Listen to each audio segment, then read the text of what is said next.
Good morning, Husker fans, and welcome back to the Husker Big Red YouTube channel. I'm Chris Peterson, and joining me, as always, as my host for this podcast is Danny Gillette, and we're back on this Thursday morning, one day after a crazy day for signing day, but a pretty good day for Nebraska. So we're going to get into that with our takeaways, our grades, talk about some sleepers. We are going to address some of the other things. Terrance Knighton leaving his job officially, some more transfer portal rumblings, but all in all, we're going to focus on signing day and what was a pretty productive day for the Huskers. Before we do that, please hit the like button, hit the subscribe button, get into the comment section, let us know what you think about Nebraska's work on signing day. And Danny, one day after a busy day, how are you doing, and how are your thoughts on what the class that the Huskers signed yesterday? I'm doing good. My fingers hurt a little bit from typing so much lately, but I'm doing pretty good, and I'm very happy with what we accomplished on signing day. Truth be told, I always thought Michael Terry was kind of a long shot, and I'm happy with the wide receivers that we have. Jeremiah Jones, Isaiah Mosey, Cortez Mills, obviously one of my favorite guys in the class, and Mills and Mosey I've been following since last year. And I always had said, like, oh, if we can get these two, that would be awesome, and they did. So I'm really happy about that, and I'm happy that we were able to pony up the money for Jeremiah Jones. So overall, I am pretty happy, and I'm excited about this linebacker group too. In particular, when you look at needing to remake the defense as a whole, we're going to need to do that. So I'm happy that we were able to get some really talented linebackers and some really talented players. A corner in Bryson Weber, who we desperately need in terms of depth. And so overall, I'm pretty happy.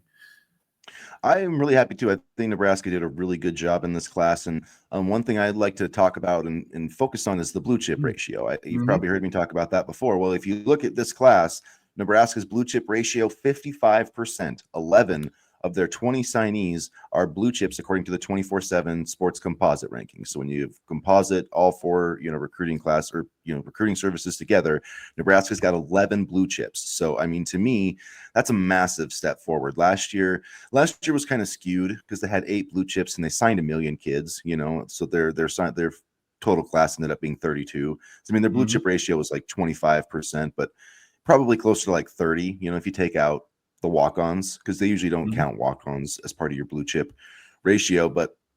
And you look at where they got them, man. I mean, edge, linebacker, defensive line, cornerback, wide receiver, quarterback. I mean, they got them at all the key positions that you need. TJ Lateef. I mean, Jamarian Parker. Malcolm Simpson, a defensive tackle. Cade Patrizak, Bryson Weber, who you mentioned, and then 3 blue chip wide receivers in one class for Nebraska football. 3 blue chip wide receivers, and maybe some people didn't catch that, but Jeremiah Jones was announced as a wide receiver by Nebraska, so he's going to start out at wide receivers. And we're talking about missing Michael Terry. He's that 6'3" dude, but Jeremiah Jones is 6'4", and this guy can play. I think he's one of the most underrated players in the country. And man, you just think about that haul with Cortez Mills and Isaiah Mosey and Jones, and I have to tell you, if I had my choice, if it was a choice between Michael Terry and Cortez Mills, to me, it's not a choice. I would take Cortez Mills 10 times out of 10. Yeah. I don't care about the ranking. Like, I think Michael Terry has more potential. He can do more things probably, but I think Cortez Mills is going to come in here ready to play. So as long as they, getting him, to me, that made signing day a win. Whatever else happened, getting Cortez Mills was a win.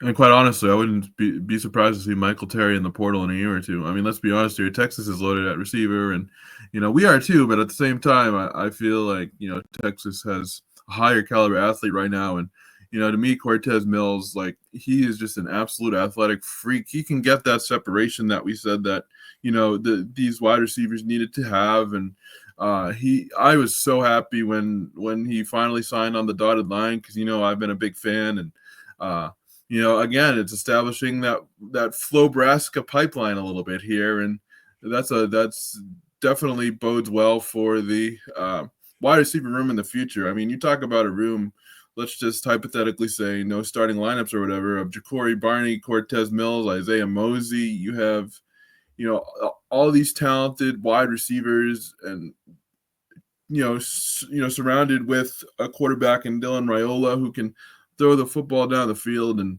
man, like, the future of the wide receiver room is very, very bright. Yeah, and Carter Nelson, which I'm still not Mm, sure if he's going to stay as a receiver or a tight end. I mean, they've got Burkitcher, I think, has done a really good job at tight end too, and they've got some other exciting players there. I mean, Keelan Smith has generated some buzz. Isaiah McMorris. I mean, David Hall. I mean, looking back to last year, you're thinking about Hall and McMorris. Like the last two classes, Nebraska signed 5 blue chip wide receivers, yeah, and that's not even including Quinn Clark, who is a guy that Dana Holgerson's really high on, who can do all the things. I mean, Quinn Clark, like you've talked about just from an athletic standpoint, running, jumping, catching, whatever, like he can do it all. So Nebraska really, if you talk about if they just hit on, Jeremiah Jones, like if Jeremiah Jones or Quinn Clark, if one of those guys becomes a regular contributor, like a big physical receiver on the outside, this wide receiver core is going to have everything that it could possibly need, and that's a pretty yeah. exciting prospect with Holgerson calling the plays and Raiola throwing the football the next 2 years. Yeah, let's be honest. Takeel Short's coaching up the wide receivers. I have a lot of confidence in him. I think he's really. I think he's going to be really good. I mean, he coached Tank Dell at Houston, so that's enough of a selling point for me right there. And it was kind of interesting at this point last year when we were talking about our wide receiver needs. We said we needed a couple transfer portal wide receivers because we weren't sure about the depth and this, that, and the other thing. I believe it was even on last show. I said we might need one more transfer portal wide receiver, but I'm not so sure about that now. I think I know they're freshmen and I know they're young, but I would be kind of interested just to kind of roll with the younger wide receivers for now and forego a transfer portal wide receiver. The only thing I wouldn't mind if he brought one of those Kentucky dudes with him, because I know a Yeah, couple of Kentucky guys have transferred. So just because they probably don't run the same system in Kentucky, so I shouldn't say that. But just having that familiarity, because I think maybe, like I said, maybe one veteran. But you're right. I mean, yeah, talent wise, yeah. they don't. I mean, maybe from like an experience standpoint, but this team doesn't need like an influx of talent. They've got this wide receiver room's got the talent. So that I think is an exciting thing. And I guess I kind of mentioned it, but my other takeaway is just the fact that I thought that Matt Rule and the staff closed really well, especially considering that your defensive coordinator left on literally Yeah. 4 days before signing day.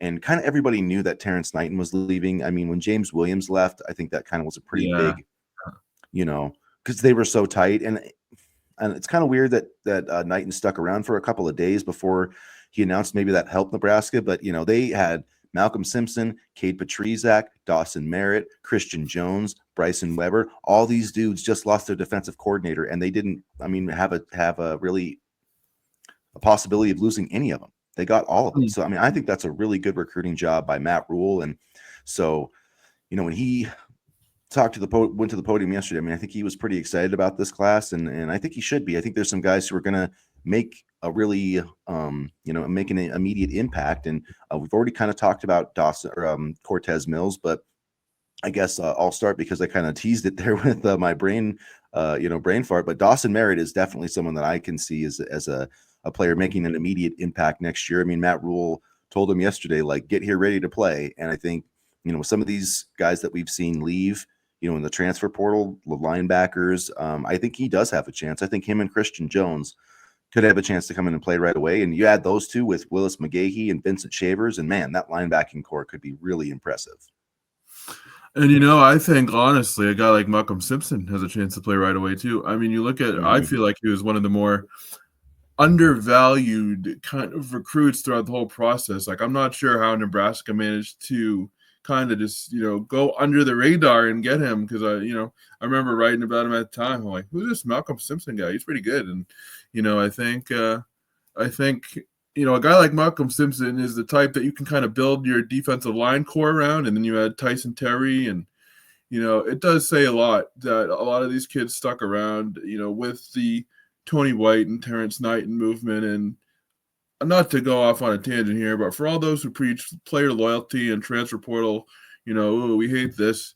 Terrance Knighton was literally on a television program or whatever you want to call it, talking about how excited he is for the defensive line, and then he promptly left for Florida State. So miss me with that BS. Yeah, exactly. It's yeah, coaches are leaving just as much as players. So I Yeah. mean, it is what it is, and yeah, I'm not mad at any of these guys. But you know what? Frankly, at the end of the day, I'm not that mad about anybody leaving. I know some people are freaking out about all the transfer portal departures, but like I said on the social medias, Nebraska hasn't lost a single player who was all conference last year, because you know what? They only had one on the entire team, and that's got to change. And I think it is going to change. But so let's not cry about. I mean, I want to say let's not cry about spilt milk, but I mean, let's not cry about spilt milk that was a day old. You know what I mean? It wasn't it wasn't the top shelf. That's not the milk you want to pour in your mac and cheese. You know what I'm saying? Like, you can tell the people who really understand the transfer portal and the people who don't. Yeah. I mean, I'm not trying to rag on Princewell, but the dude had half a sack last year, and he was replaced on the depth chart. So, like, he either could have stayed and tried to win that job back, or he could go somewhere else. I mean, it's not rocket science here, people. Like, I mean, it's just, don't freak out about stuff you don't need to freak out about. Yeah, if Dylan hit the portal, sure, that would be something to freak out about, but he's not, So outside of that, like, there ain't anybody that I'm really that worried about on this roster. You know what I mean? Outside of the guys that were just signed like in the past couple of years. So Dylan's gonna have some shiny new toys to play with too. Why would he leave? Yeah, exactly. And Dana Holgerson's talking about getting more in the portal too. And I don't know if it's going to be at the skill positions, but I did like what he said though about trying to bring in a bunch of guys, like 20 to 30 guys and let me be clear on that, because the quote itself was kind of unclear. He said 20 to 30 guys to bring on campus. That doesn't mean they're going to add 20 to 30 guys. That means they're going to bring them on campus. So, and honestly, can I just like go off on a little rant here for a second? People are complaining about Marcus Satterfield's salary as a tight end coach. Who gives a shit? Are you paying the money? Probably not. Who cares? Oh, he continues to steal millions from Nebraska. He's a tight end coach. Who cares? If he can go to tight ends good, then that's fine. I mean, and I said something last night. I said, I think he handled the whole thing well, getting demoted from offensive coordinator and going to tight ends coach. He's like, oh yeah, because he couldn't get a college job, and this is the last thing he has, and he's just holding on, and he's stealing money from the university. Who cares? It's not your money. I can almost guarantee it. And it's just like, stop bitching. Stop bitching. All right. Sorry, Chris. Go ahead. Back to your professional analysis, and I can be quiet now. Yeah, I don't understand that. I mean, to me, if I have no problem if Satterfield stays on. No. I don't care what his salary is, because he wasn't. I mean, sure, he was making, I guess, a little over $1 million a year, but I think that's probably going to get, changed if he's tight ends coach, and that hasn't even been announced yet. So we don't even probably. And Dana Holgerson wants him. Like, that's the other thing too that people understand. Dana Holgerson wanted him, so if he wants him on staff, if Satterfield's cool with that, he's handled the thing. He's handled the job very professionally. I thought he handled it pretty well, and I gained a lot of respect for him because of that.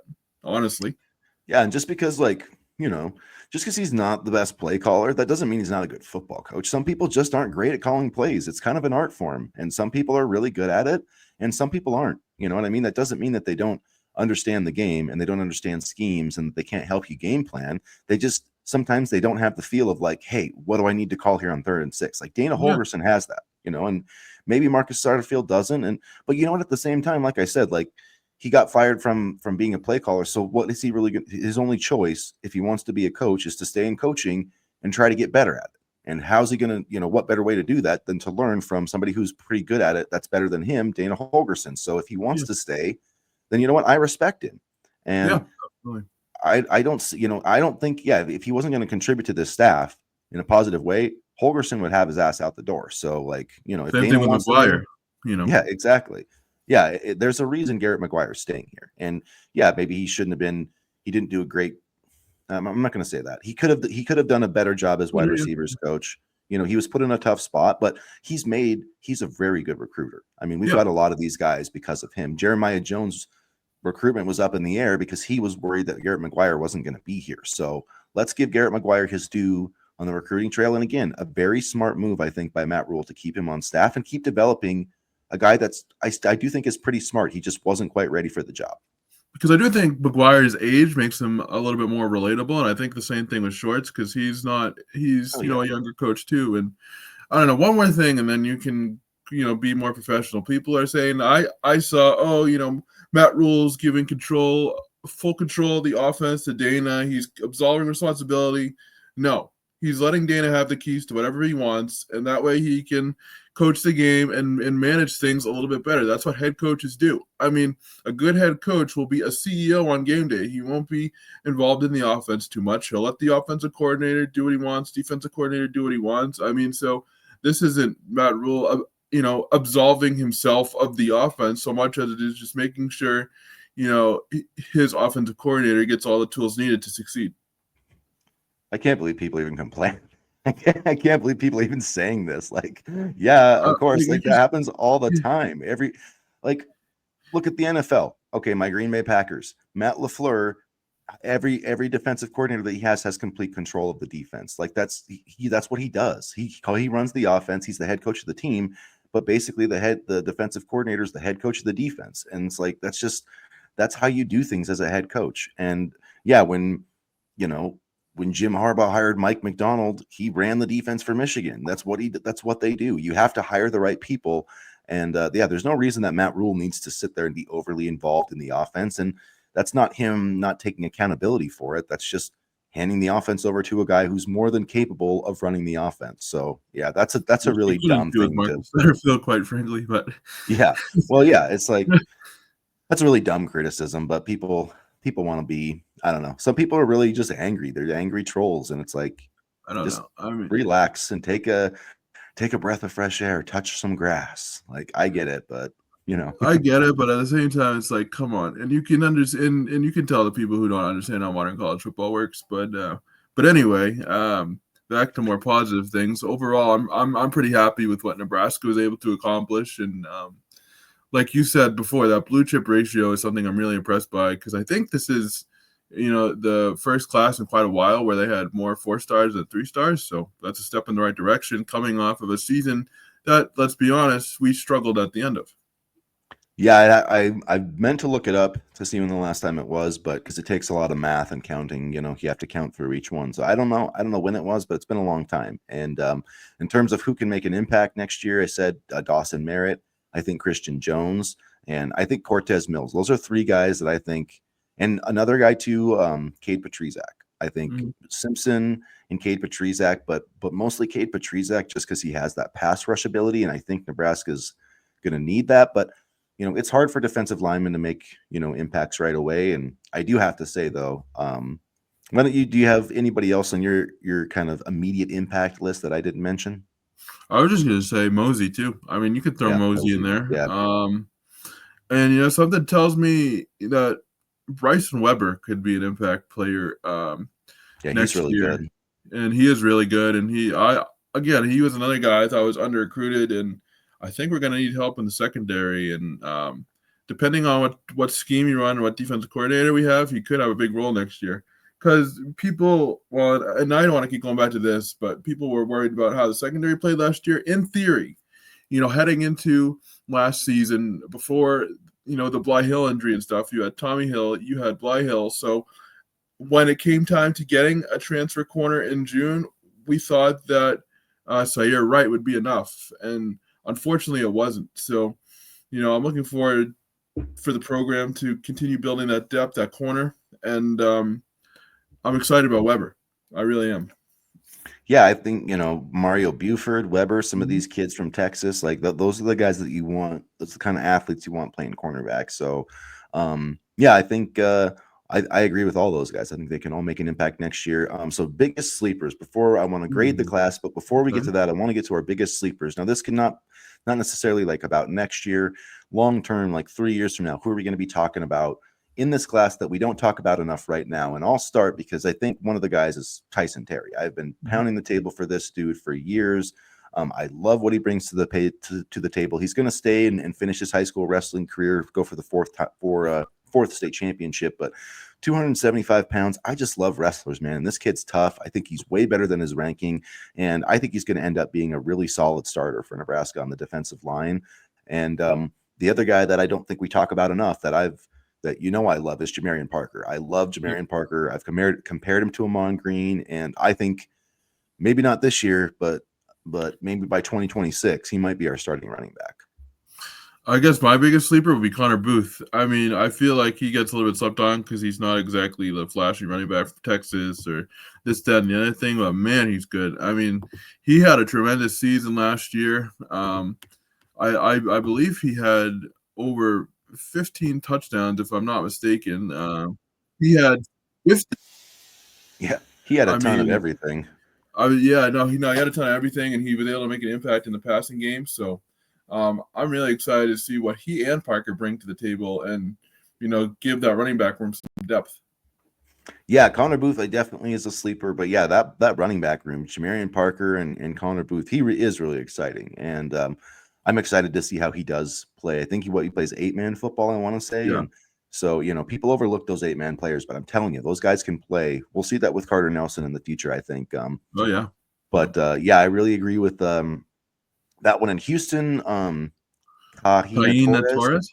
Yeah. Kaina Torres, yeah, he's another sleeper to me. I think he's going to come in and probably be your starting center at some point, and I really like him. And getting the top ranked player out of Hawaii, we've done that 2 years in a row now, and I'm fine with making that a regular thing because the 2026 top ranked player I think is like a 4-star offensive tackle who's like 150th overall. I think he's already visited Nebraska. I'm trying to think of his name, but at any rate. I like the pipeline they're building there, and I do feel like, as a guy that, is ranked like in the 500s, I think he's going to really outplay his ranking and be a solid multi-year starter for Nebraska.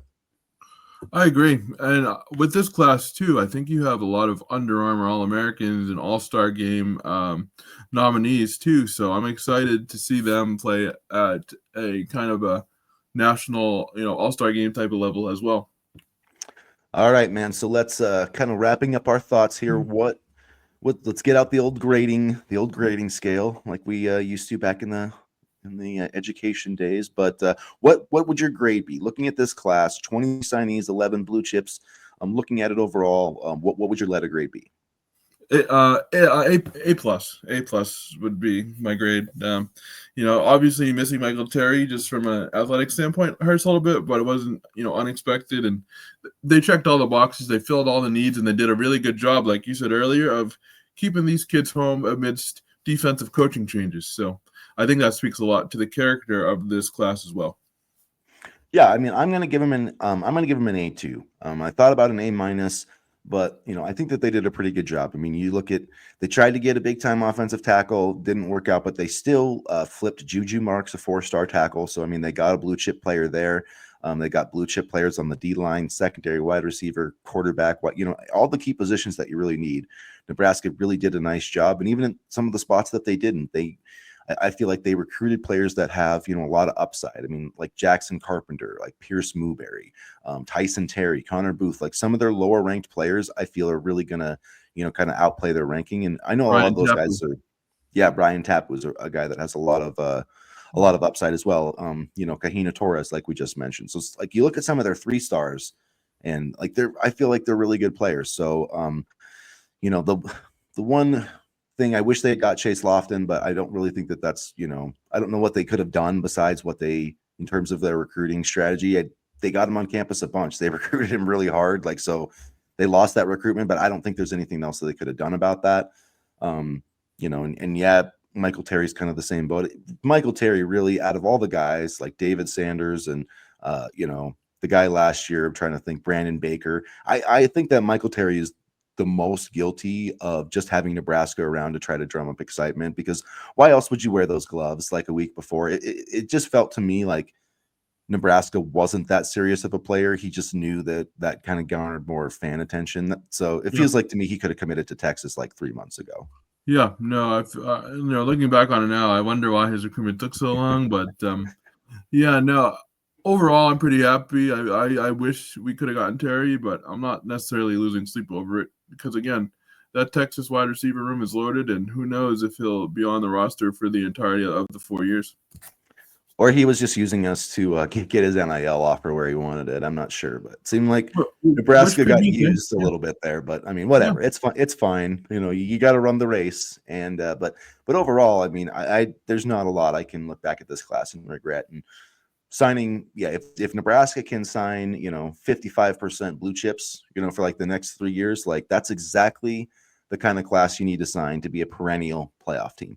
Bud Elliott, the blue chip ratio, he does that every year. It's going to be interesting now because he's done it in a sense that, like, he puts out the teams that can win national championships. And according to his formula, and it hasn't been proven wrong yet, not a single team, basically in this recruiting era has won a national championship that's had, less than 50% of their roster be blue chips. So, recruits, transfers, yada, yada. So Nebraska's getting there. They've got 19 blue chips in the last two classes. And, Daniel Kaelin left, but he wasn't one of those blue chips, so like they've still got all those guys. And if they can develop that core group, those 19 players, and supplement them with some transfer portal guys, like that is the class, that is the core that can get Nebraska football back to where it needs to be, where it should be. And that doesn't mean winning national titles, to be clear. That means like ranked in the top 25, playoff contention, 8, 9 to 10 wins. That's what I see as Nebraska being back.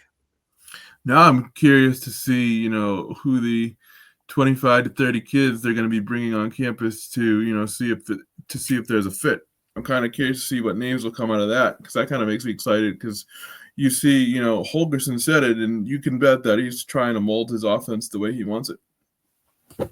Yeah, so Dana Holgerson at the press conference, yesterday said that he would like to see Nebraska bring in about 25, 30 transfers. Not going to sign that many, but they want to bring in a bunch of transfers. And then if you haven't seen it, Terrance Knighton did, officially, not officially leave, I guess, but it was reported by Sean Callahan. So, that's a done deal as far as him leaving. And to be honest, that upsets me more than Tony White. It's hard to replace coordinators. I said that the other day, but D-line and O-line coaches are hard to replace too. So Matt Rule's got to hire a good defensive coordinator, and more importantly, I think he's got to hire a good D-line coach, because recruiting and developing D-linemen and O-linemen, I think, are probably the most important things in your program outside of quarterback. Yeah, and it takes coaching to do that. Absolutely, and for everybody preaching player loyalty, coaches are just as bad. So there is no loyalty in sports anymore, and the sooner everybody accepts that, the better. Yeah, coaches are worse sometimes. Yeah, I mean, honestly, like they'll bounce from, and I have no problem with it, man. Like I said, I wrote in, my thoughts on Terrance Knighton. I'm like, good for him, man. If he's going to Florida State and he's getting more money, and maybe he's getting like, like some title, like run game, you know what I mean? They make up those. They're not made up titles, but you know what I mean. They add titles to your name to make it look fancier, So if he's getting more money and a fancier title, like, how can you blame the guy? You would do it. Anybody would do it. So, I mean, I thank Terrance Knighton and Tony White for what they did. And I'm glad that they didn't poach our recruits on the way out the door. I mean, that would have pissed me off if they took Malcolm Simpson and Kate Petrizak. They didn't do that. So, I mean, at the end of the day, like, it's just part of the game. It happens. And I don't think that Tony White's going to be like a massive, massive loss. I think he was a good defensive coordinator, but we had 5 pretty mediocre teams that put up 25 points or more against us. And if Nebraska's going to be a playoff team, like, they're just going to have a really good defense. That's just going to be the formula. Yeah, and I'm wondering when a defensive coordinator hire will be announced. I know John Butler is getting an audition by calling the plays during the bowl game, but it's not that I would be opposed to John Butler, but I'd like to see somebody from outside the program come in. Yeah, I've kind of been up in the air about it. I don't know. I don't necessarily hate the idea of Butler, and I know that it was a Tim I always forget how to pronounce his name. Do you know Versailles, or the guy from Rivals? I just call him Tim Verges, and I know that's wrong, but that's how I read it. So I don't know. But anyways, Tim from Rivals. We're just going to say Tim from Rivals. Sorry, you know who I'm talking about. The dude, he's got cool hair. So he does good work. He does really good work too. He does really good work. But he kind of said, like, the way he was reading the tea leaves and some of the things that were pointed out to him made it seem like that John Butler was going to be the guy, and that maybe that was kind of the plan with Tony White potentially leaving. And that does make sense. I mean, John Butler has been in the NFL. He needs a coordinator job. So it's interesting. I'm not sure if Matt Rule's like, I know he's talked to probably other coaches, but I don't know how much he's like looking at this as a chance to kind of evaluate John Butler on the job and see. That's what I think. How he does. I think the one thing is, if you could have a similar type scheme, if Butler could basically keep running the same, I don't think it's the worst thing in the world. I don't think the scheme was necessarily the issue. just because I know it's the 3-3-5, but like they were pretty multiple with it. So I Yeah. mean, I don't know if that was the biggest issue per se, and not I don't know. Sometimes I don't love having to go to an entirely new system if we go to a new coordinator, but No. I guess it is the time to do it right now. So I mean, with a lot of younger type of players, but I don't know. I think like I said, Jim Leonard, Elijah Robinson. I mean, Elijah Robinson probably would be my number one target just because it would be nice. I think it would help alleviate the Terrance Knighton loss a little bit, but maybe that's a little short sighted. Maybe we just need somebody who's a really elite defensive play caller. But he did do a pretty I good don't think job at it's Syracuse. short-sighted. I don't think it's short-sighted. I mean, the thing to me is that like we had a bunch of players, in my opinion, playing on a position like Marquise Buford never should have been playing corner. Yeah. Malcolm Hartzog, was on a corner as much as he tried to be. His size was a factor, and so I'm interested. Like I said, I think the Tommy Hill and quite honestly, Bly Hill injuries really, really, really messed up the secondary. So I know people want to point the fingers and say, John Butler didn't do a good job of the secondary, but I think there were multiple factors that led to that were beyond his control. And look how Tommy Hill came on, man. I mean, he's got to get some credit for that. Yeah, Like Tommy absolutely. Hill was not like I mean, he was sitting around in July and nobody wanted him. He basically came to Nebraska because nobody wanted him after he sat in the portal for months, a former top 100 recruit. And Nebraska was like, yeah, I guess we'll take a shot on you. And he had a great season. So give John Butler credit for that, like for sure. And the thing I think people forget about Bly Hill, this was only his sophomore year. So he's going to be back next year.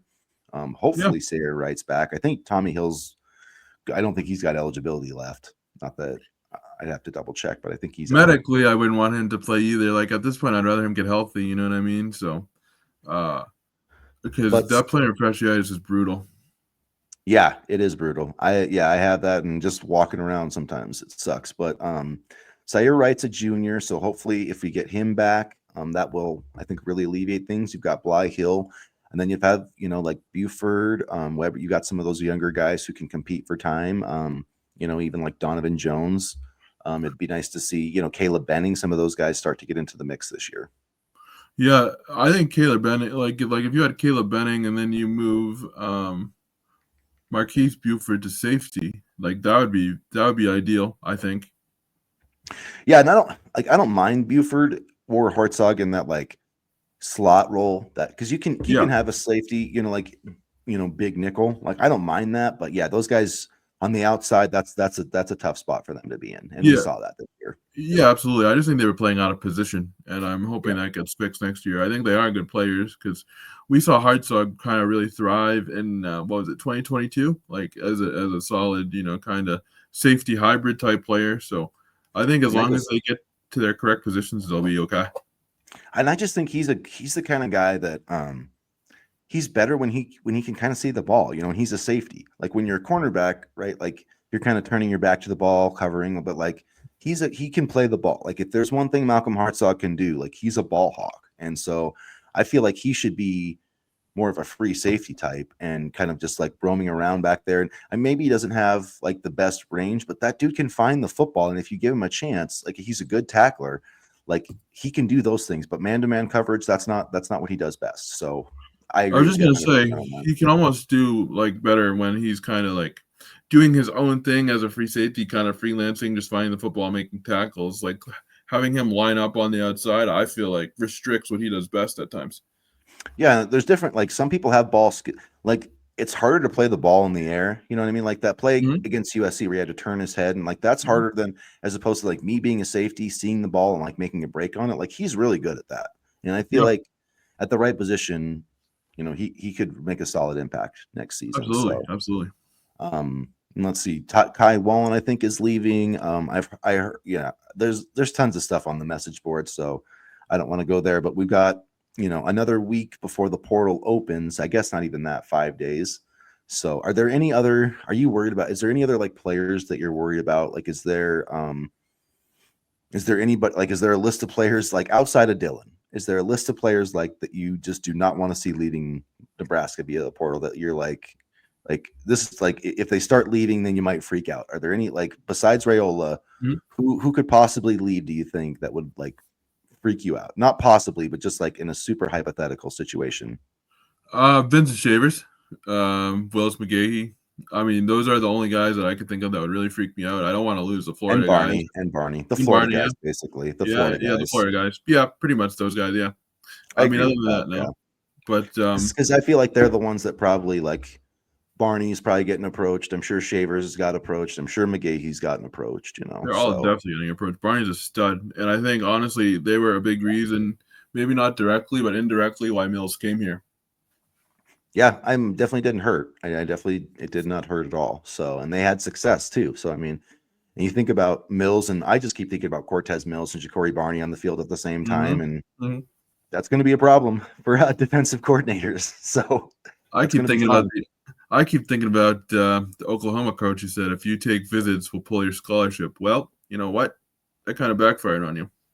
Yeah, that strategy doesn't work. Yeah, you need to change that strategy. Gosh, I can't even remember the. I'm the worst with names right now. The Oklahoma coach. What is his Venables? God, Brent Venables. But that's the old Dabo Sweeney. Of course, now Dabo's trying to act like he wants to play. When he was always for paying players, when he was always against it. So yeah, if the gymnastics some of these coaches do is always funny to me. With these high caliber players, you're not teaching them a lesson. They will go somewhere else, and another team will want them. So you dumbasses, what are you doing? Yeah, like that old school. And oh my God, it would. You probably maybe haven't seen it, but did you see Brian Kelly just ranting about NIL Yes, I and stuff did. yesterday? That Because was I always love Brian Kelly rant and a Brian Kelly complaining session. And I'm sorry, he's from Worcester, Massachusetts, but yeah, I can't stand Brian Kelly. I mean, it's like you either adapt or you fall behind. And there's a lot of coaches that have adapted well, and I think it's just a lot of these bigger coaches are getting mad that other teams can catch up, and I agree. That's the funny thing is like all these like LSU and SEC people were mad that Michigan like bought that quarterback. It's like you guys have been doing that for you. You can't like nobody in the SEC can get mad about people buying players. Like you guys have been doing that for decades. So it's like save me with the holier than thou stuff. Well, and it's kind of like, not to go on a tangent here, but it's like this whole Bill Belichick media tour every week where he talks about the Patriots. Well, you took Cole Strange in the first round there, pal. So I don't know if you're exactly absolved from criticism either. Where Nick Saban complaining about NIL. I mean, hello, pot me kettle. So yeah, that exactly. They're just mad. I did love it. I did love when somebody shared the Bill Belichick picture when with him in the Nebraska shirt, like, "Hey, we need a new DC." Yeah, no thanks, because he'd want to take control over the program and he'd want to recruit, and then he'd run the team into the ground again. Yeah, as long as he doesn't recruit the players, I'm okay. I'm okay with it. It'll be interesting to see if he gets a head coaching job next year. I don't know. I mean, maybe he could go to college that way in case him and his girlfriend don't work out. He can scout new talent. That's what I was gonna say. He's getting the young girls, so I don't know. Maybe he needs to focus. I don't know. Maybe they can help him with drafting players. I don't know because he does not know how to draft players anymore. That was his biggest problem. He needs to make sure his sons get his money and not his girlfriend. Yeah. What's his Steve? Is that one of them? The guy Steve and Brian. Yeah. Steve's like, what the hell, man? It's like I really love the 72-year-old man, and I connect with him emotionally. Some of that may be true, but we all know you want that back. Yeah, I mean, and respect to that. Yeah, I mean, you can't hate the player, hate the game. I mean, exactly. You got to play the cards that God gave you. Yeah. I mean, if I was in that situation and I could land 72-year-old Bill Belichick, then you know what, I would do it. Yeah, I mean, it's probably got a nice house on the Cape down there, and yeah. So I don't know how we got onto that necessarily. I don't know. We've got on a really strange tangent here, so sorry, everybody. Luckily, that was near the end of this podcast. So probably about from 35 minutes on, you can just skip. Just don't even listen. We should have a block of time just dedicated. Hey, if you don't want to listen to our ramblings, stop here, and then maybe that will help. But start putting that on the chapter breakups. Like, here's where you can stop listening. Bill Belichick girlfriend ramblings, just a random section in the podcast. But no, I'm very happy with this class overall. Again, I'll say, and I think the level of talent in this class, like you said, and we mentioned before, it's a lot higher in terms of 4-stars than in previous classes. So, they got the guys I wanted in Mosey and Mills, and they got a guy in TJ Latif who I thought was part of the reason why Danny Kaelin entered the portal, because I always felt that once Latif committed, it was kind of going to be an uphill battle for Kaelin. So. Yeah, I agree, and I think at least kind of replaces that Kaelin with Latif, kind of that guy who can learn behind Dylan for a couple years and then take over that starting job. They may need to get a veteran in the portal if Gramstad doesn't come back, because Did you see where they wanted to bring Heinrich Harburg back? Yeah, but play him at a different position. So I mean, I don't know about that, but I mean, I love Heinrich Harburg, so whatever. I think he can he'll find a way to contribute, but I don't know if he's going to ever make the NFL. But I mean, that's just me. Well, no, I think for a lot of these guys, a lot of these, 6th, 7th, even 8th year players, it's just about playing for the love of the game at this point. Yeah. I mean, would you want Harburg, having a roster spot at this juncture if they can't find a position for him and it's only quarterback? Yeah, probably. I mean, I probably would, just because,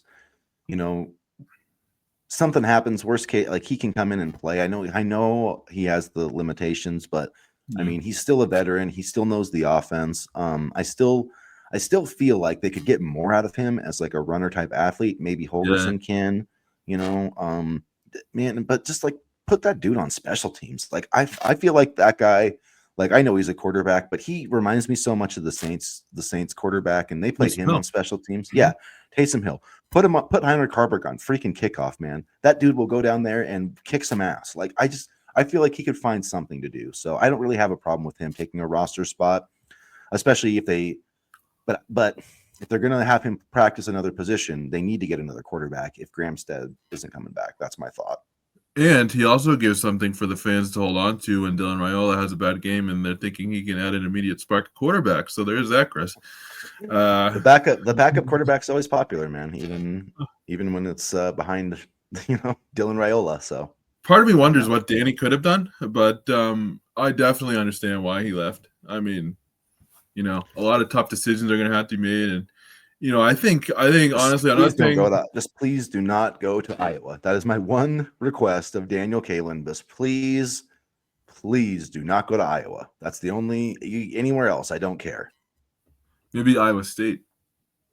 They just got Mansky though, so I mean he's probably in the same position. I wish he landed Mansky, but yeah, Mansky, even Michigan sniffed around, because when they thought for a sec they weren't going to get Bryce Underwood, so they started sniffing around other quarterbacks, and that's who they went to, was Mansky. So but I think Kaelin will end up being a good quarterback. I do like TJ Latif's arm talent a little bit more in terms of strength. So I don't know.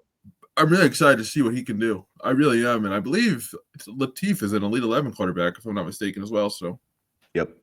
And Dayton Raiola, I think, is coming along quite nicely. So Nebraska is going to get another really solid passer there. So, yeah, even though it did bum me out that Kaelin left, I still think the quarterback room is in a really good place for the future. So, so I guess we can probably wrap it up there with all of our thoughts on signing day. So if you haven't already, you guys, hit the like button, hit the subscribe button. Let us know what you think about signing day. Throw your grades in the chat. Or Bill Belichick's girlfriend, if you want. Yeah. If you made it this far. If you've made it through the entire chat, offer your thoughts on Bill Belichick and his girlfriend, whatever else you want to comment on, or if you have any other topics you'd like us to discuss in the future. But at any rate, thanks for clearly we're running out of ideas here. So yeah, clearly. So thanks for sticking with us. Seriously, if you had this entire time, hit like and subscribe. And as always, go Big Red. Go Big Red.